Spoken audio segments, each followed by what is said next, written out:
Now, in local news, Nigeria's anti-graft agency, the Economic and Financial Crimes Commission, says it has recovered more than 136 billion naira of stolen funds since May this year and has remitted same to the federal government. Chairman of the commission, Abdul Rashid Bawa, made this known during the weekly ministerial briefing by the presidential communication team. Bawa affirmed that the agency is independent of any external influence, adding that EFCC has also recovered the sum of 30 billion naira from the suspended Accountant General of the Federation, Ahmed Idris, as part of the 109 billion allegedly siphoned by the former official. Well, we stay with the EFCC story and will now try to look at all possible aspects of it with the help of Arise analyst Kayode Otitoju. Good day, welcome to the show. Good afternoon. Always a pleasure to have you. Good afternoon. Yeah. Now, what I want to start with is 30 billion, that's a huge sum, and I believe it includes the $900,000 that he's said to have voluntarily returned to the EFCC. Now, when we're looking at the prevention of crime and the prevention of these sorts of scandals and controversies from happening, it's always important to see the precedent that's set by consequences that happen to those who are found guilty. Now, I would assume that returning money is an admission of guilt. So why are we not seeing any more action on the part of EFCC? Because my assumption is that if you're returning money that's alleged to have been fraudulently acquired, you're admitting that you're guilty. What are your thoughts? Yeah, I think EFCC is doing its job within the, specific within the coverage of its act, the act that set it up. That is, you get petition from people or from organizations about fraudulent financial practices. You investigate, okay? Then, if need be, you get such people to be tried by the court, okay? And in an attempt to give the end of year, result or what they have done, for the year, that was not necessitated. What necessitated is revealing the 30 billion that they recovered from the former Accountant General and what they have recovered, or how much they have been able to do, like about 3,600 and something conviction have been gotten within the last 9 months. Last year, over 2,220 convictions. So this is just like telling Nigeria that, we are doing our job, and so far so good. And when you now look at the Office of Accountant General of the Federation, this thing is more or less becoming the norm, because the former Accountant General, Mr. Oguniyi, what's the name now? Oguniyi something. Sorry, let me just cross-check the name. Otunla, okay? Too, was investigated by EFCC over 2.5 billion naira. So, and this one, 109 billion naira. Okay, so you start now thinking, what's happening to people who are supposed to collect our revenue, keep it, and set good accounting standard for the nation? Why is the keeper of treasury is now the thief that takes everything within its confine, and pocket it? Now, to come to your question, is the penalty enough? Maybe since it's now becoming a trend, maybe the nation has to find a way of speedy conviction and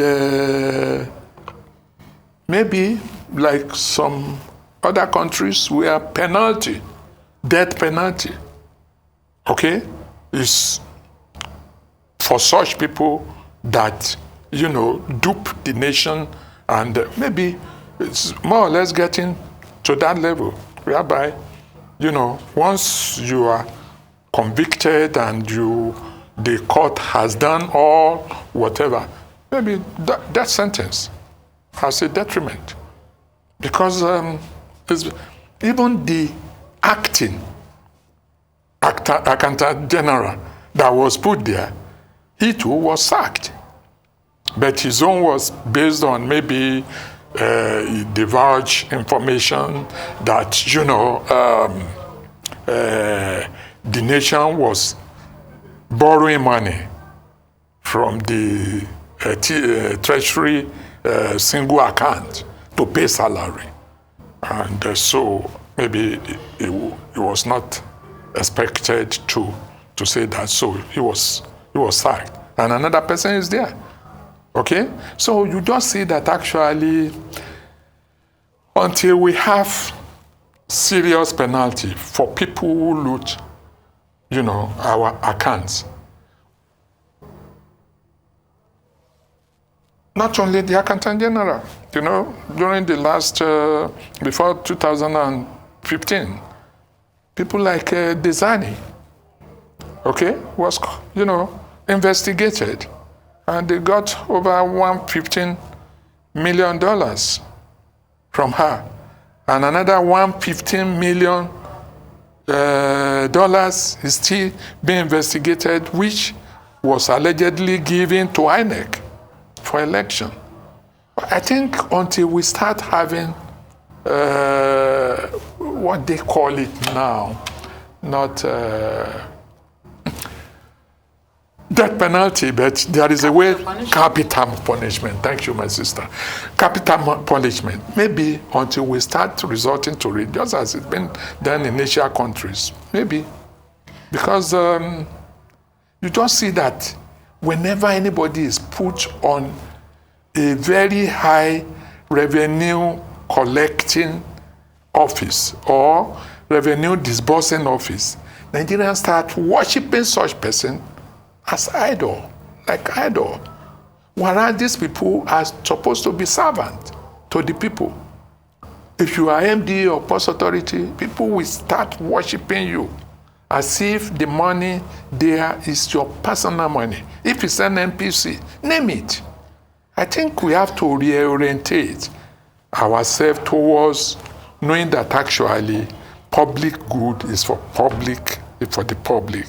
And again, when I was in the public service, I knew there used to be internal auditor before external auditor. The internal audit used to pre-audit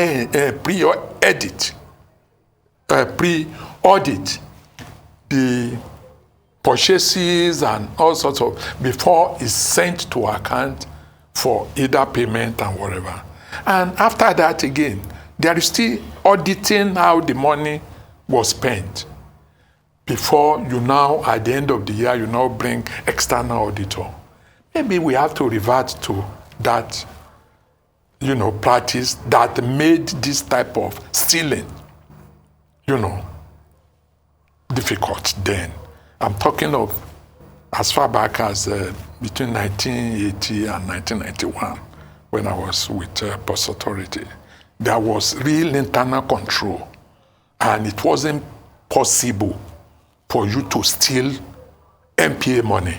And MPA used to be one of number 3 highest revenue generating. Why custom was the highest revenue collecting agency. So auditing, maybe government has to look into it, pre-auditing and post-auditing. Again, the central bank, where this money is being disbursed, when there is contract, okay, maybe there must be better control. And where people now circumvent all this and still do this type of thing, then capital punishment. I'm just digesting everything you say, but Mr. Otitoju, you talked about the pre-auditing, and I am of the opinion that prevention is better than cure. I think there's something fundamentally wrong with how we select those who occupy public office, because this AGF didn't act alone, and the audacity and the boldness that came with stealing or allegedly amassing this amount of money is actually worrisome. Do we need to go back to the drawing board on the prerequisite of what it should entail to occupy public office besides the pre-auditing? That's one thing. Do we need to see checks when it comes to character assessment or whatnot?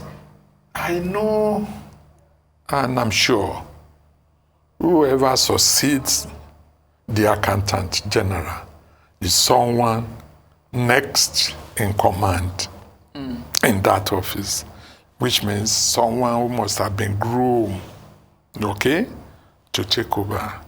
I know to replace the suspended man now, over 14,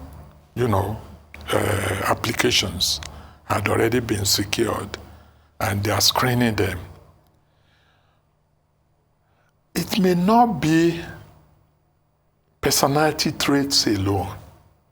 It may be the real loopholes. Okay? Like Nigeria now is about doing cashless, payment and whatever. When people see cash, there is always temptation. And when the amount is so much, okay, even in the banks, do you know how many of your money that is being stolen by the banks?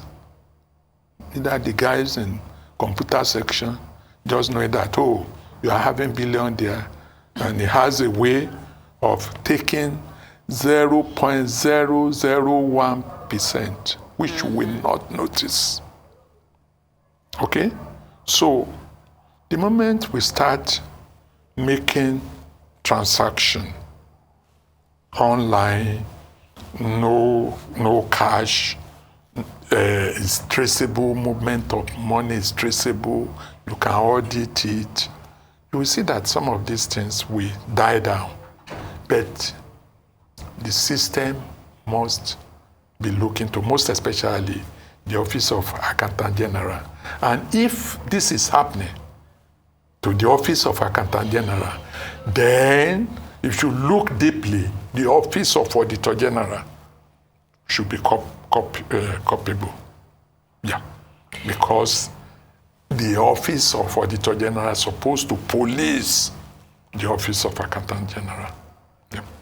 Absolutely. Now, earlier you made reference to the Treasury single account, which of course we know is one of the main sources of the allegedly fraudulently smuggled funds. And when you look at the creation of it, of course, it was created in 2012, and it was supposed to promote accountability and transparency in public fund management. And it was also supposed to block leakages. But it has been at the center of not just this scandal, several other scandals, including the NHIS as well. My question is, and the TSA account, the Treasury single account, is global best practice. Several countries use it successfully. My question is, we've already gone through some of the measures or punitive measures that might need to be implemented to avoid some of the loopholes that are being taken advantage of.